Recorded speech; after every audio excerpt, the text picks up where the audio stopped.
¿Qué tal? ¿Cómo estamos? Bienvenidas, bienvenidos. Mi nombre es Marquitos, esto es Codiguito Bueno y espero que os encontréis todas y todos de maravilla. Yo estoy muy bien, la verdad.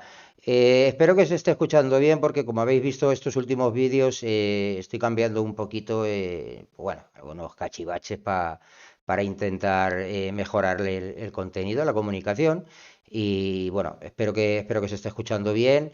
Y nada, vamos al lío. Vamos a continuar con la lectura de nuestro libro, Arquitectura Limpia, y ahora van a venir una serie de capítulos bastante interesantes, bastante cortitos, ¿vale? Que tratan sobre los detalles, ¿no? La importancia o no de los detalles y qué se consideran también detalles. Son muy buenas lecciones. Venga, vamos allá. 30, de hecho es el capítulo número 30. No es tan importante la base de datos que utilice. Desde un punto de vista arquitectónico, la base de datos no es una entidad, es un detalle que no llega al nivel de un elemento arquitectónico. Su relación con la arquitectura de un sistema de software es parecida a la relación de un pomo con la arquitectura de su casa.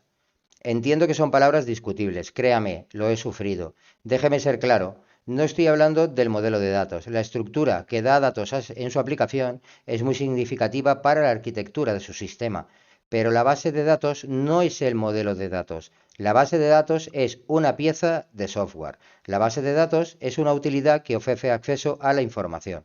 Desde el punto de vista de la arquitectura, esa utilidad es irrelevante porque es un detalle de bajo nivel, es decir, un mecanismo.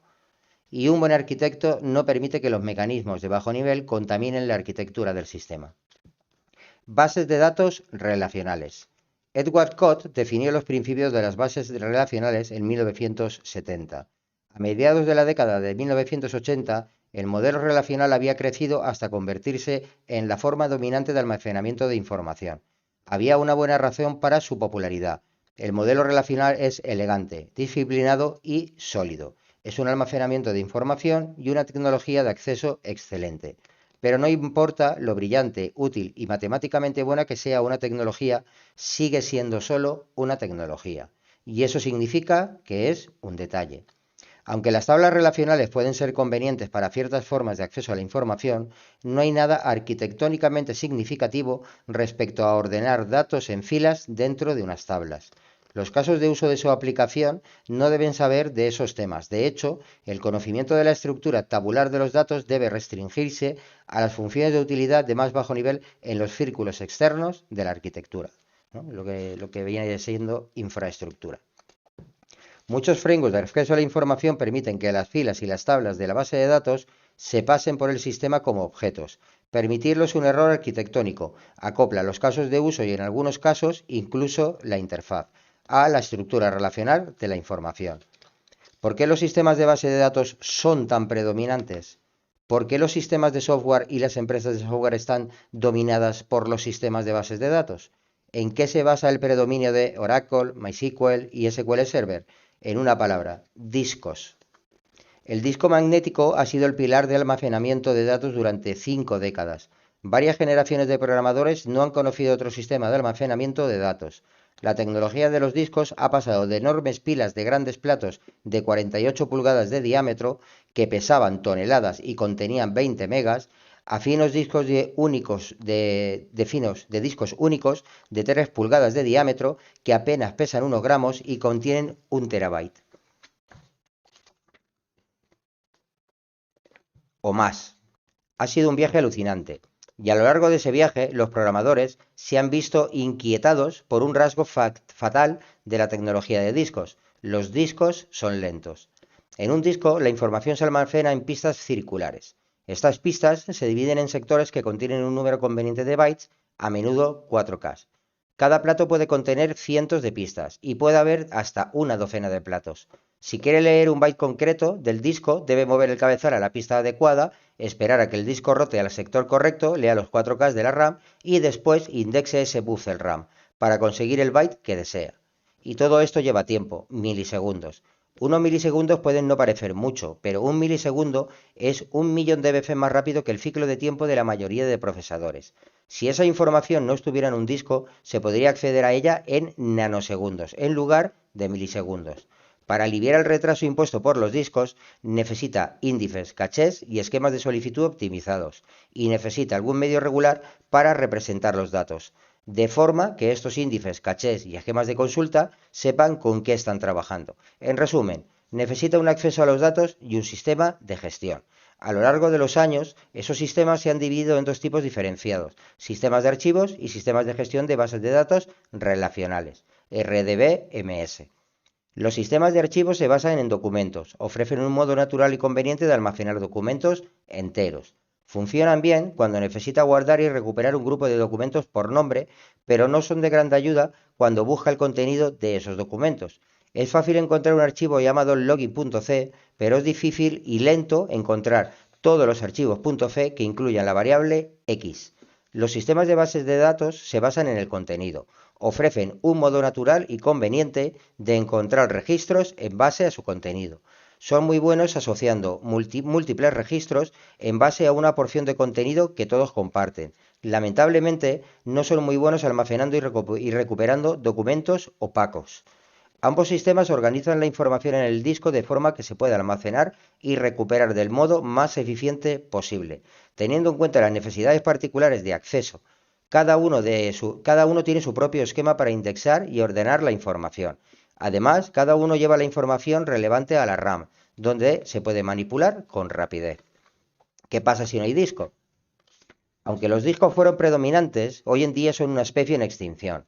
Pronto se habrán ido, como las unidades de cinta, los discos flexibles y los CD. Están siendo sustituidos por RAM.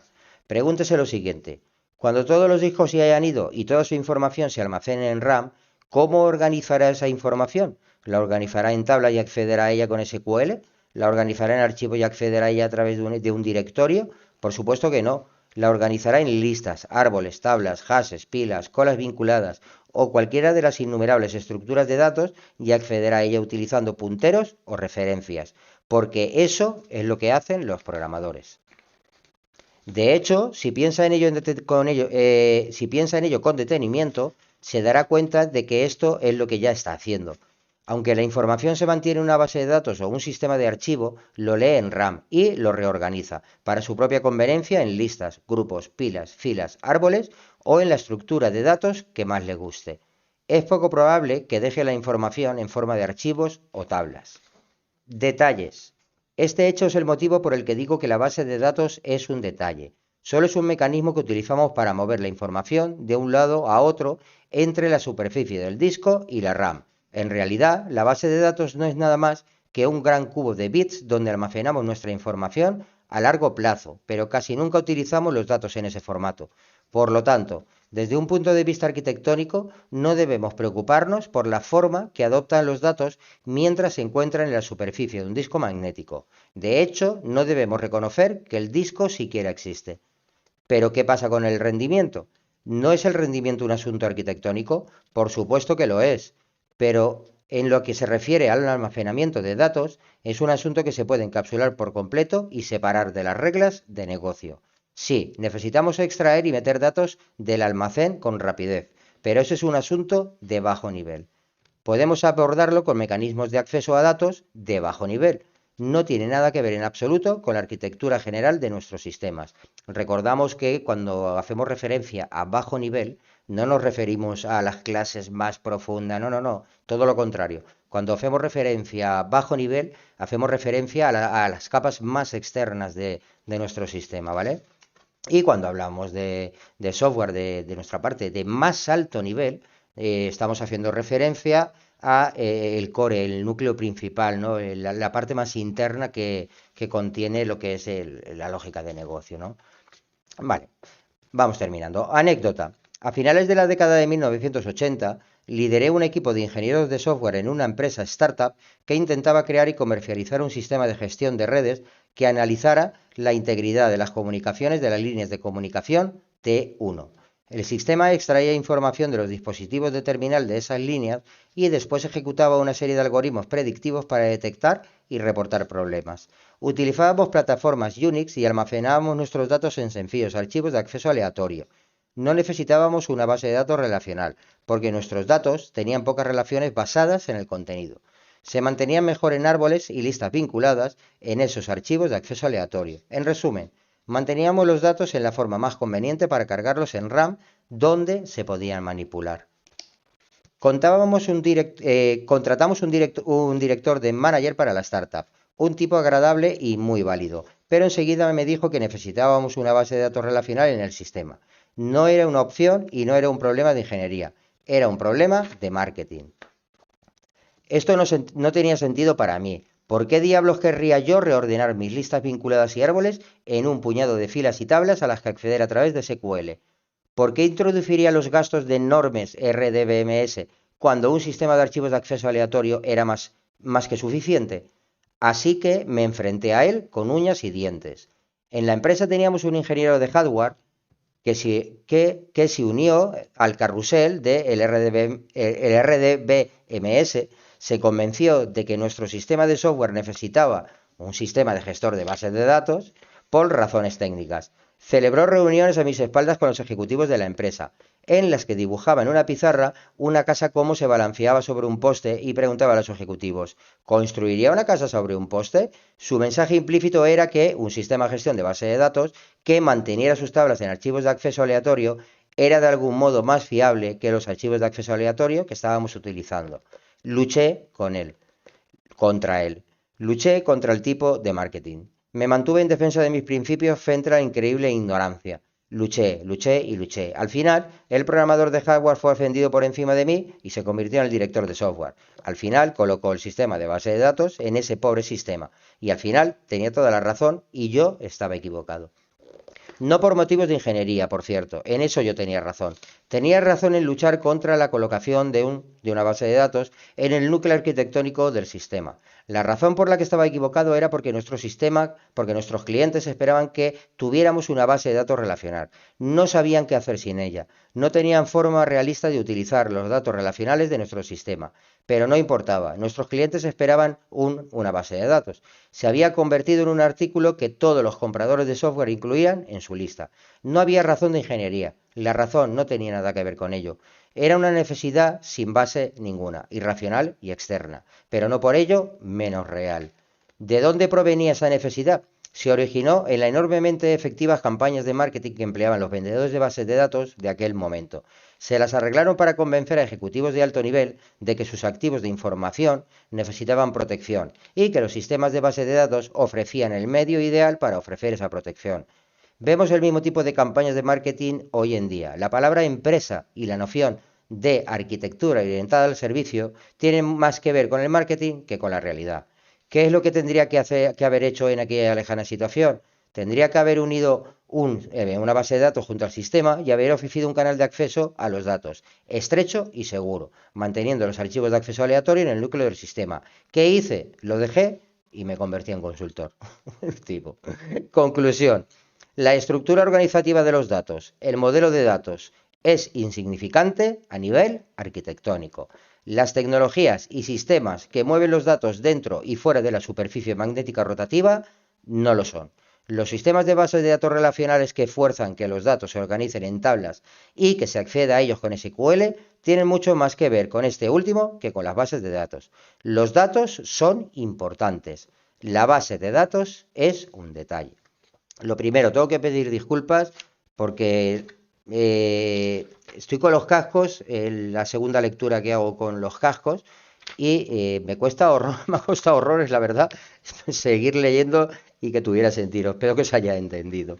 Tiene mucha razón. Muchas veces nos centramos en el tema de, oye, vamos a necesitar bases de datos porque sí, aunque este capítulo no solo trata sobre las bases de datos realmente, ¿vale?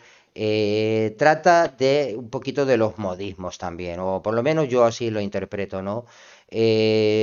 Cada cierto tiempo salen modismos de que si usos de framework, ahora lo vemos mucho, por ejemplo, en PHP, ¿no? Hay que usar Symfony sí o sí a nivel empresarial. A mí personalmente me toca las narices, ¿vale? Porque Symfony es muy guay, funciona muy bien, pero no es lo ideal para todo tipo de proyectos, ni mucho menos, igual que tener que utilizar un ORM. No es lo ideal, ni mucho menos para todos los proyectos. Pero sin embargo, lo hacemos. Lo hacemos ¿por qué? porque es lo que hace todo el mundo, porque es como funcionan las empresas, por modismos, por marketing. Yo, por lo menos, interpreto que va por ahí los tiros. Lo dicho, seguiré practicando a leer con los cascos para que pueda leerlo mejor, ¿vale? Un saludote. Chao, chao.